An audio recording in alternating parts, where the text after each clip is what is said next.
Ripoll, Spain. A missing imam and a house that exploded days ago became the focus Saturday of the investigation into an extremist cell responsible for two deadly attacks in Barcelona and a nearby resort, as authorities narrowed in on who radicalized a group of young men in northeastern Spain. Investigators searched the home of Abdul-Baqi Es-Sati, an imam who in June abruptly quit working at a mosque in the town of Ripoll, the home of the Islamic radicals behind the attacks that killed 14 people, and wounded over 120 in the last few days. Police were trying to determine whether Es-Sati was killed in a botched bomb-making operation on Wednesday, the eve of the Barcelona bloodshed. Sources tell CBS News the suspects were planning a larger attack, possibly a vehicle bomb using gas canisters being constructed in the house. Es-Sati's former mosque has denounced the deadly attacks, and weeping relatives marched into a Ripoll square on Saturday, tearfully denying any knowledge of the radical plans of their sons and brothers. At least one of the suspects is still on the run, and his younger brother has disappeared, as has the younger brother of one of the 5 attackers slain Friday by police. Catalan police said a manhunt was centered on Younes Abou Yaraqoub, a 22-year-old Moroccan suspected of driving the van that plowed into a packed Barcelona promenade Thursday, killing 13 people and injuring 120. A separate attack on Friday killed 1 person and wounded 5 others in the resort of Cambrils. The Islamic State of Iraq and Syria (ISIS) has claimed responsibility for both.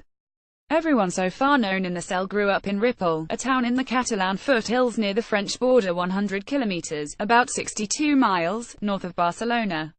Spanish police searched 9 homes in Ripoll, including Es-Sati's, and 2 buses, and set up a roadblock that checked each car entering the town.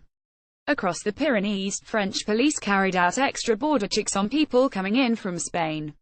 Neighbors, family and even the mayor of Ripoll said they were shocked by news of the alleged involvement of the young men, whom all described as integrated Spanish and Catalan speakers with friends of all backgrounds.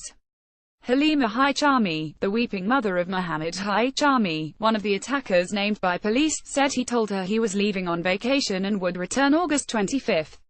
His younger brother, Omar, slept late Thursday and left mid-afternoon.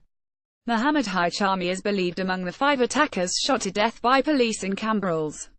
She hasn't heard from Omar since he left. "We found out by watching TV, same as all of you. They never talked about the imam. They were normal boys. They took care of me, booked my flight when I went on vacation.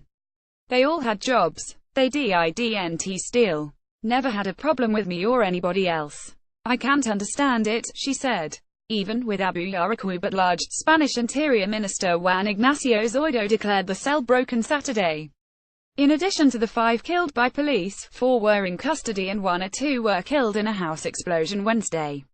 He said there was no new imminent threat of attack. Police also conducted a series of controlled explosions Saturday in the town of Alcana, south of Barcelona, where the attacks were planned in a house that was destroyed Wednesday by an explosion.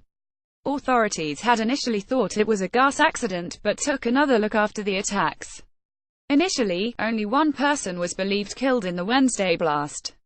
But officials said DNA tests were underway to determine if human remains found there Friday were from a second victim. A police official, speaking on condition of anonymity to discuss the ongoing searches, said investigators believe the remains may belong to Es-Sati.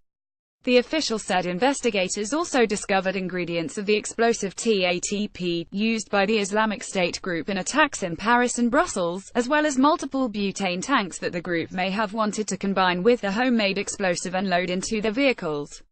Neighbors on Saturday said they had seen 3 vehicles coming and going from the home, including an Audi used in the Cambrils attack and the van used in the Barcelona attack. The president of the mosque where Es-Sati preached, Ali Yassin, said he hadn't seen him since June, when he announced he was returning to Morocco for 3 months. "He left the same way he came," said Abita Wafa Marsi, a friend to many of the attackers, who appeared Saturday alongside their families to denounce terrorism.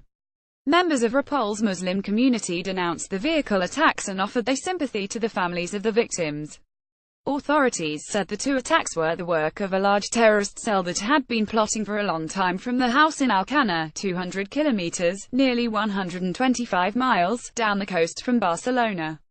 The lone named suspect still at large, Abou Yaraqoub, figures on a police list of 4 main suspects sought in the attacks.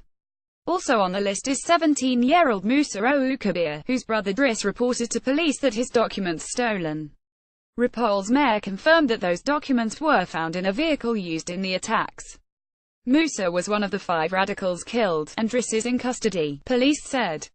A French police official said authorities were also looking for a Kangoo utility vehicle that was believed to have been rented in Spain by a suspect in the Barcelona attack that might have crossed the border. Fatima Abu Yaqub, sister-in-law of the Hichami brothers and the cousin of Yunus Abu Yaqub, said she found it all hard to believe. "I'm still waiting for all of it to be a lie. I don't know if they were brainwashed or they gave them some type of medication or what. I can't explain it," she said. Abu Yaqub's mother said his younger brother, Hussein, left home Thursday afternoon and hasn't returned. The sheer size of the cell and the close family relations among the attackers recalled the November 2015 attacks in Paris, in which Islamic State attackers struck the National Stadium, a Paris concert hall and bars and restaurants nearly simultaneously, leaving 130 people dead. Since then, the extremist group has steadily lost ground in its self-declared caliphate in Iraq and Syria. Islamic extremists have made a point of targeting Europe's major tourist attractions in recent years, especially in rented or hijacked vehicles. Yet Spain decided to keep its terrorist threat alert at level 4 out of 5, declaring Saturday that no new attacks were imminent. Zoido said the country would reinforce security for events that draw large crowds as well as at popular tourist sites. The dead and wounded in the 2 attacks came from 34 countries. By late Saturday, the Catalan Emergency Service said 53 people remained hospitalized, 13 of them in critical condition. The 14 people killed spanned generations from age 3 to age 80 and left behind devastated loved ones. They included a grandmother, 74, and her granddaughter, 20, from Portugal who were visiting Barcelona to celebrate a birthday, an Italian father who saved his children's lives but lost his own, an American man who was celebrating his first wedding anniversary in vibrant Barcelona. Francisco López Rodríguez, a 57-year-old Spaniard, was killed with his 3-year-old grandnephew, Javier Martínez, while walking along the Las Ramblas promenade.